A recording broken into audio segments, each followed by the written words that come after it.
Pioneer Insurance News Headlines.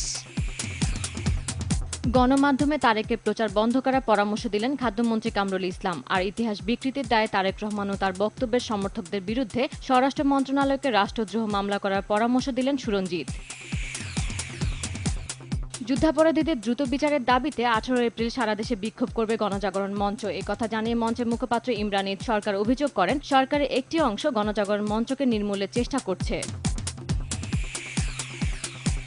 কক্সবাজারের চকরিয়া থেকে উদ্ধার করা স্বর্ণালংকারগুলো বিজিবি অবৈধ দাবি করলেও স্থানীয়রা বলছেন ব্যবসায়ী নন্দরামের কাছে সেগুলো বন্ধক রেখেছিলেন তারা। এখন স্বর্ণ ফিরে পেতে প্রতিদিন নন্দরামের বাড়িতে এসে চোখের জল ফেলছেন গ্রাহকরা।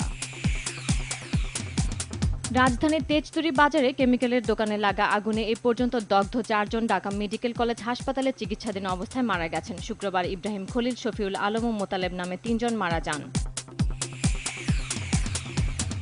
রংপুরে পীরগঞ্জ আঙ্গার ব্রিজ এলাকায় নিয়ন্ত্রণ হারিয়ে যাত্রীবাহী বাস খাদে পড়ে মারা গেছেন 4 জন। সকালে বাসটি ঢাকার রংপুর মহাসড়কের পীরগঞ্জের আঙ্গার ব্রিজ এলাকায় নিয়ন্ত্রণ হারিয়ে রাস্তার পাশে খাদে পড়ে যায়।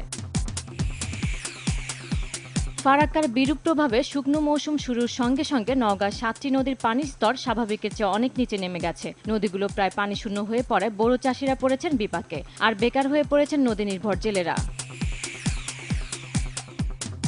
বেশি লাভের আশায় সংরক্ষণ করা ইলিশ বিক্রি হচ্ছে চড়া দামে। ক্রেতার এই অভিযোগ স্বীকার করে বিক্রেতারা দায় চাপালেন পাইকারি ব্যবসায়ীদের। ইলিশের সঙ্গে পাল্লা দিয়ে বেড়েছে আদা, লেবুর দাম।